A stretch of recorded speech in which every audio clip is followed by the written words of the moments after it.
લિસ્ટમાં તમે નજર કરશો તો પેટીએમ સામે આવી રહ્યો છે અને 52 વીક લોની લિસ્ટમાં તમે નજર કરશો તો આઇનોક્સ વિન્ડ સામે આવી રહ્યો છે.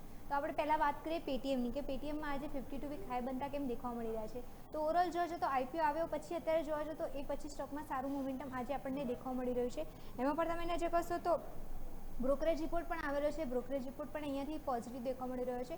આઉટ પરફોર્મના રેટિંગ આપવામાં આવેલા છે. ટાર્ગેટ તમે નજર કરશો તો 2200 આપવામાં આવેલા છે. અને મેજરલી જોવા તો કંપનીને ફાયદો કયાના કારણે થયો છે એનું રીઝન આપણે જાણી લઈએ. તો એમડીઆર જે છે એ લાગુ થવાથી કંપનીને ફાયદો વધારે થઈ રહ્યો છે અને ફ્યુચરમાં પણ થશે એવું મેનેજમેન્ટ દ્વારા કહેવામાં આવેલું છે. એફઆઈ 2027થી તે 2030 સુધીમાં એની આવક જે છે એસ્ટિમેશન અહીંયાથી વધારવામાં આવેલો છે અને માર્જિન જે છે કંપનીનો એ પણ સુધરતો જોવા મળી શકે છે. નેટ પેમેન્ટ માર્જિન જે છે એ 3 થી 4 બીપીએસ જેટલું વધતું જોવા મળી શકે છે. એટલે ઓવરઓલ જોવા જઈએ તો ફ્યુચર ગ્રોથ અહીંયાથી સારો જોવા મળી શકે છે એવું બ્રોકરેજનું પણ માનવું છે અને મેનેજમેન્ટનું પણ માનવું છે આ ન્યૂઝના કારણે. સાથે 2030 માટે ઈપીએસ અર્નિંગ પર શેર જે ગ્રોથ જે છે એમાં પણ 30% વધારો થઈ શકે છે એવું માનવું છે બ્રોકરેજનું. સાથે જોવા જઈએ તો રિસ્ક મેજરલી એક તો એમડીઆર માટેનું હતું પણ એ અત્યારે થોડું પાછું ઠેલતું જોવા મળી રહ્યું છે. એક એનો લાભ ફ્યુચરમાં થતો જોવા મળી શકે છે એવું માનવું છે.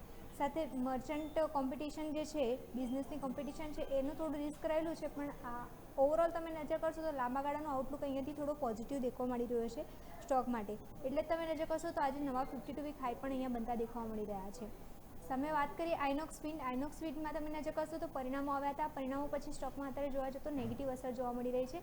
ઓવરઓલ જોવા જતો આ એક સ્ટોકમાં જોવા જેવું રહેશે. એનું રીઝન એ છે કે પરિણામો થોડા નેગેટિવ છે પણ બ્રોકરેજ આપણે મેનેજમેન્ટ જે છે એ થોડું પોઝિટિવ અહીંયાથી જોવા મળી રહ્યું છે. તો પહેલાં આપણે પરિણામો નજર કરી લઈએ. કંપનીનો જે નફો જે છે એમાં 34% ઘટાડો જોવા મળ્યો હતો. સામે આવક તમે નજર કરશો તો એ પણ 1.5% ઘટતી જોવા મળી હતી.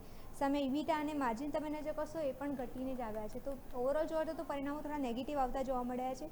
પરંતુ જોવા જતો મેનેજમેન્ટ જે ગાઈડન્સ આપી છે એ પોઝિટિવ દેખવા મળી રહી છે. અહીંયાથી ઓર્ડર બુક જે છે કંપનીની એ તમે નજર કરશો તો 4.4 ગીગાવોટ જેટલી અહીંયાથી દેખવા મળી રહી છે અને હજુ પણ આગળના સમયમાં જે તુર્કીસના પ્રોજેક્ટ જે છે એના કારણે કંપનીને લાભ થશે એવું મેનેજમેન્ટ દ્વારા કહેવામાં આવેલું છે.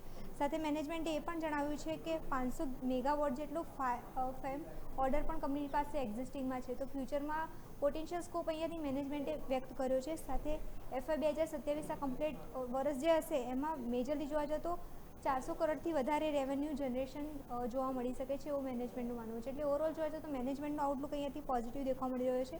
એમને એ પણ જણાવ્યું છે કોમર્શિયલ લોન્ચીસ પણ ફ્યુચરમાં કરી શકે છે.